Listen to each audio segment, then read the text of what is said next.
À la Maka, les prisonniers disent qu'ils veulent Gbagbo. On veut Gbagbo. Parce qu'ils savent que Gbagbo, c'est un homme de justice.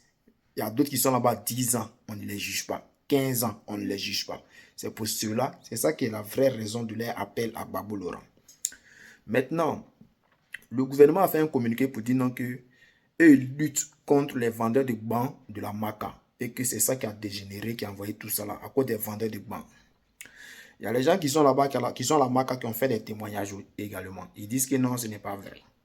Voilà, et ils disent que ce n'est pas vrai, que c'est une histoire de circulation. Si je veux bien résumer, ils disent que on les empêche d'aller dans certains endroits. Et que dans les coins où eux, on les a mis là, là-bas, ils sont entassés. Voilà, ils disent qu'ils sont entassés et que là, on les empêche d'aller, de circuler dans certains coins. D'aller dans certains coins. Donc, que non, ces gens, ils ont mis une restriction. Voilà, c'est comme ça il a dit une restriction. Or, ils disent que tu es déjà en prison. Et puis en prison encore, on te met encore en prison dans prison. Et qu'eux ne peuvent pas accepter ça. Et que c'est ça qui a envoyé tout ça. Bon, les gars, on va écouter un peu ceux qui disent qu'on veut Gbagbo là. On écoute un peu. Gbagbo, Gbagbo.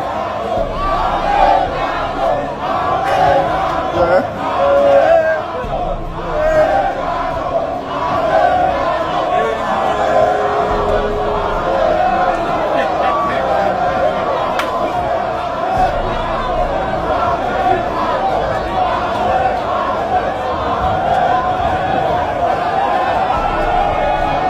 Voilà, chers frères, donc c'est une histoire de restriction dans restriction.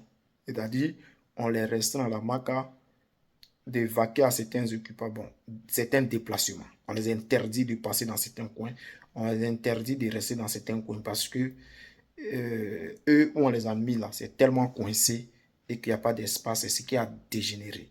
Et que il y a un garde pénitentiaire qui est arrivé là-bas. Il y a des gens qui voulaient passer, tellement qu'ils étaient en colère. Il ne sait pas ce qu'il a fait, mais ils disent qu'ils l'ont d'abat. Ils l'ont d'abat jusqu'à il est blessé grave. Maintenant, là, quand les gardes ont vu ça, eux aussi ils sont énervés. Ils ont commencé à déjà les prisonniers. Donc, il y a certains prisonniers qui ont été déjà. Donc, ceux qui ont les frères qui sont à la Maka, j'espère que vous avez appelé pour voir si vos frères sont encore vivants ou bien s'ils ont été déjà. Voilà, donc c'est ce qui a dégénéré parce que les gens disent que non, il y a trop de restrictions à la Maka là-bas, donc il n'y a pas d'espace. Et que c'est cette histoire d'espace qui a créé des problèmes. Et c'est ce qui a poussé les gens à créer tout ça, les zizanies et tout autre chose là. C'est ce qui a créé ça. Voilà, c'est une histoire d'espace. Voilà, c'est une histoire d'interdiction. C'est un peu ça. Sinon, c'est que le gouvernement dit que ça fait des bancs. Bon, comment vous vous arrangez, puis ban traverse la Maka pour rentrer au sein de la Maka et puis les gens vendent ban là-bas. Comment vous vous arrangez? C'est qu'il y a des gardes pénitentiaires qui sont complices, qui vont laisser passer pour faire rentrer dans la prison.